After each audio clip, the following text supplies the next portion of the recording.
ഈ കൈക്കുഞ്ഞുങ്ങൾക്ക് പോലും കളിപ്പാട്ടത്തിന് പകരം മൊബൈൽ ഫോൺ നൽകുന്ന ഈ കാലത്ത് വർദ്ധിച്ചു വരുന്ന മൊബൈൽ ആസക്തിക്കെതിരെ ബോധവൽക്കരണവുമായി ഒരു സന്നദ്ധ സംഘടന. വിൻസെൻഷ്യൽ സോഷ്യൽ സർവീസിന്റെ നേതൃത്വത്തിൽ മാനവീയം വീതിയിലായിരുന്നു പരിപാടികൾ. റിപ്പോർട്ട്. കുട്ടികളിൽ വർദ്ധിച്ചു വരുന്ന മൊബൈൽ ആസക്തിയും അതുവഴി ഉണ്ടാകുന്ന അപകടങ്ങളും ലളിതമായി മനസ്സിലാക്കി തരികയാണ് Vincentian social service. Loyola college of social സയൻസിനൊപ്പം ചേർന്നായിരുന്നു ബോധവൽക്കരണം. തിരുവനന്തപുരം ജില്ലയിലാണ് ഇപ്പോൾ കോൺസെൻട്രേറ്റ് ചെയ്തിരിക്കുന്നത്.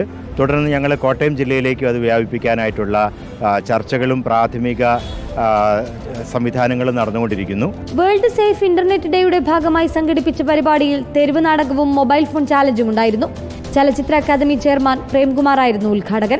വളരെ ദുരുപയോഗപ്പെടുന്ന രീതിയിൽ തന്നെ അത് ഉപയോഗിച്ചുകൊണ്ടിരിക്കുന്നു. അതിനെക്കുറിച്ച് കൃത്യമായ ഒരു ബോധവൽക്കരണം ഈ സമൂഹത്തിനാകെ, അത് രക്ഷകർത്താക്കളോ കുട്ടികളോ എന്നുള്ള വേർതിരിവൊന്നുമില്ലാതെ എല്ലാവർക്കും നൽകേണ്ട ഒന്നാണ് എന്നുള്ള ബോധ്യത്തിലാണ് ഇന്നിപ്പോൾ ഇങ്ങനെ ഒരു പരിപാടി ഇവിടെ സംഘടിപ്പിച്ചിരിക്കുന്നത്. സ്കൂളുകൾ കേന്ദ്രീകരിച്ച് സ്മാർട്ട് സ്ക്രീൻ പദ്ധതിയും ഇവർ നടത്തി വരുന്നുണ്ട്.